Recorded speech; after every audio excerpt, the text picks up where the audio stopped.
program You're on Your Health and on Equinoxe Radio Multimedia. For presentation, I am Immaculate Fogwe. It's no news that the quality of your sleep will definitely determine how your day will look like.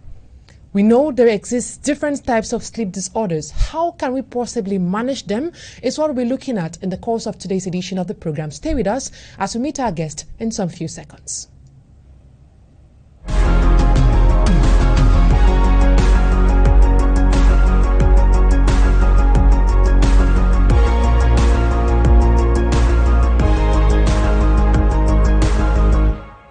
Always with us is Esia Lucy Liengu, my co-host. Hello, Lucy.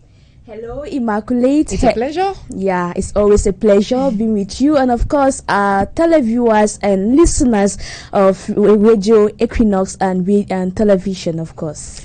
As I earlier said, today we'll be discussing on sleep disorders. And you know, we always get the best specialist for you, and it's no other person than Dr. Jephte MBANGUE. He is a sleep specialist based in Bonapriso, precisely, here in the city of Douala. Hello, doctor. It is a pleasure having you on this program today. Yes, thank you very much for welcoming me. You know, I'm not English. My English is approximative. But still, I'll make an effort to express myself for your English-speaking listeners. Doctor, you're perfectly bilingual. For that one, I'm assured about that, and we are sure we'll get it next. Right, no, I need to go back to school to learn a bit of English. We are not. We can only get you. The main thing is communication, right? That's the thing. So, doctor, we are talking about sleep disorder. What should a layman understand by this? A sleep disorder is not difficult to define. Any trouble that you have with your sleeps. It's a sleep disorder. For instance, that sleep can lie on the quantity, I mean the duration of your sleep. If there's a problem with the duration, there's a problem. It can be the quality of your sleep, and it can be your behavior during sleep, and it can be the way you breathe well or not well during your sleep. So it lies on a lot of considerations. Talking about these considerations, are they put into different types? Yes, of course. We have 6 or 7 family of sleep disorders. I think we shall talk about it. Insomnia. Insomnia is one of these. One is a major family because in Cameroon here, 90% of patients who come to my sleep laboratory are concerned with sleep deficiency. I mean, in terms of duration and in terms of quality. And there are others who come for sleeping too much. Other ones comes for sleeping in an abnormal time. Instead of sleeping during the night, that sleep will be shifted during the day, and that becomes a problem. So those who sleep too much are there. And then those who convert during sleep, those who behave wrongly or strangely during their sleep, and those who breathe wrongly or badly during their sleep. So there are 6 or 7 families of sleep disorders. Okay. Now, let's talk about the factors. Maybe stress. Apart from stress, what other factor can contribute to someone not having adequate sleep? Now, one of the major factors, apart of stress events, that for the majority of the people who are sleepless is linked to stress or stressing events. The other one is the fact of working during sleep hours. Many people, and I think you journalists, you are among these people, health personnel, security personnel, navigation personnel, and traders, even women who are Brazil person, what do you call it in English? Fish sellers. Fish sellers. Yes. They are among these people. They work very late. You see sometimes when they are making fish, the customer come very late and they want to eat fish and they would not like to lose a customer. And so they are working later and later. And the other one should raise up very early in the morning to go and buy fish. And all these activities have something to do with sleep, because they are taking the time that should be affected to sleep. Now, doctor, when you look at or when you are around someone who is suffering from sleep disorder, how do you know that this person is suffering from this condition? The patient that comes to you will not see it straightforwardly. He will tell you. The patient will tell you, I'm not sleeping, or I am having nightmares, because sometimes sleep disorder, having too much nightmares. If you have one nightmare per week, this becomes a sleep disorder. Nightmares are natural, but if they have one per week, it becomes a sleep disorder. If you have 2, 3, it becomes a serious sleep disorder. Now we know how to treat them. So the patient will tell you majority of times. So, doctor, I want to know, are there some physical symptoms, like when you look at someone who is suffering from a sleep disorder, can you find it on a person's face or from the person's health condition in general? Well, some sleep disorder like insomnia tend to push the person to take weight, become 10 kilograms. Yes. Add weight. Add weight, yes. Yeah. It's one of the aspects. But since you didn't know the weight you had before, you cannot make the difference. But another point is that if you see somebody napping all the time, because of the day, having a nap, yes, napping during the day, yes, that's a sign. If somebody tells you that his feet tired, very tired in the morning, or had headache during the morning, these are signs that show that a person is. Sometimes also is stressed. The person is really, really stressed. Some become depressive, and some can even turn mad because of sleep disorders. Okay, we're getting back to you. For those who would like to participate in the program, I guess a lot of you are having the same issue of sleep disorder and you don't know where your solution could come from. I think this is the right program for you. To participate in the program, call the following numbers: 670 54 70 49. I repeat, 670 54 70 49 or 656 62 2222. I repeat, 656 62 2222. Those are the numbers you can reach us on today's edition of the program. Back to you, Dr. Jephte. Now, we want to know, you talked about the quality and the duration. How long should an average, or let's say an adult, sleep in a day? Okay, between 6 and 8. 6 hours? 6 and 8 hours of duration of night sleep plus day sleep. If you have 6 hours, that's the minimum.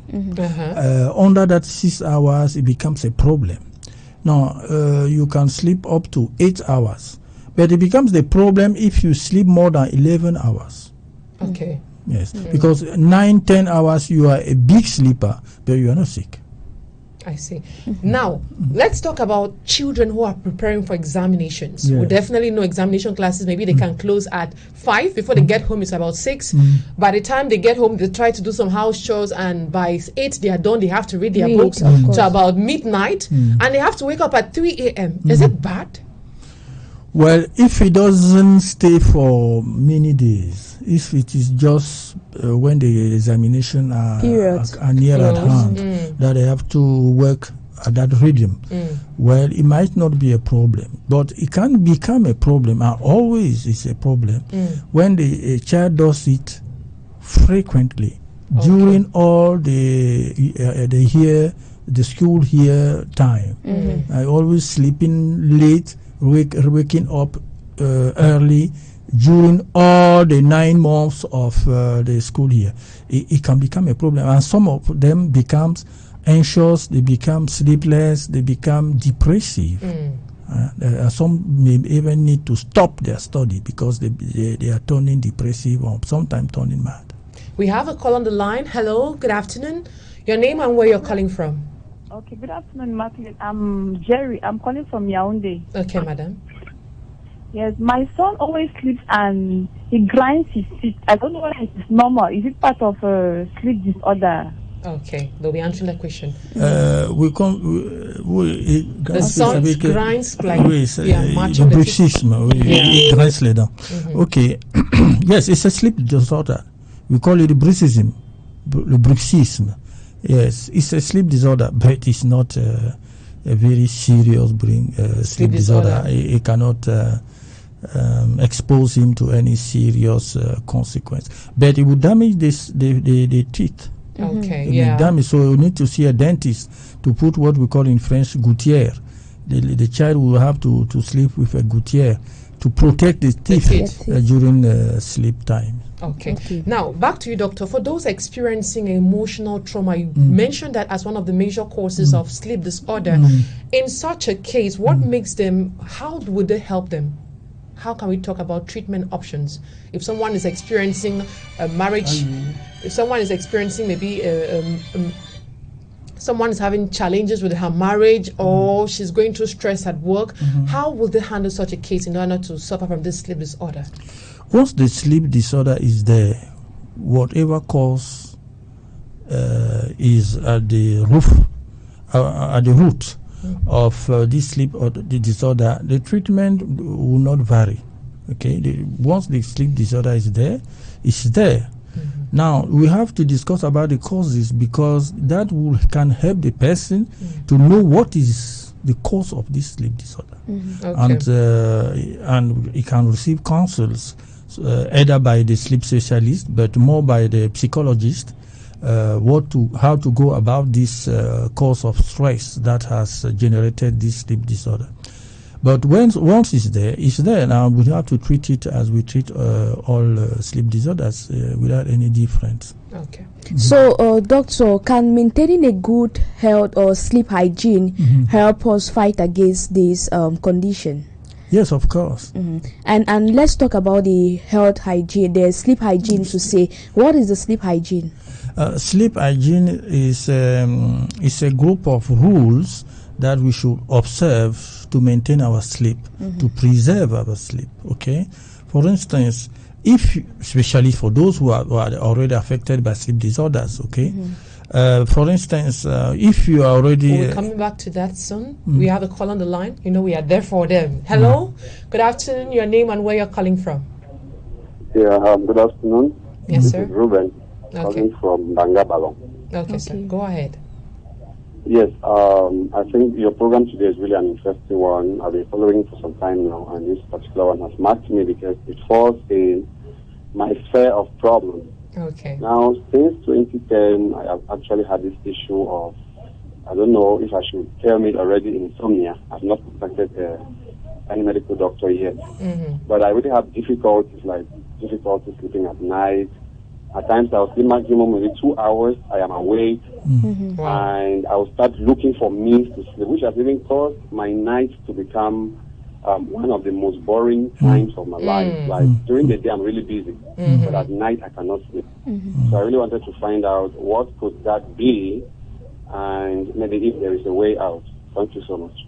Okay. Of course, there is a way out. That's what we are here for. Yeah. There's a way out, but you should acknowledge that you are deeply in a sleep problem, you're in sleep disorder. What you are developing is insomnia or sleeplessness. Sleeplessness.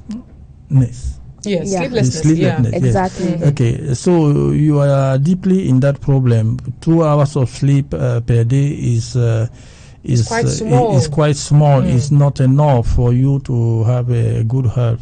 So you have to come to see the sleep specialist who will evaluate and know how affected you are, because sleeplessness causes anxiety alone, and depression, and some can develop can turn mad.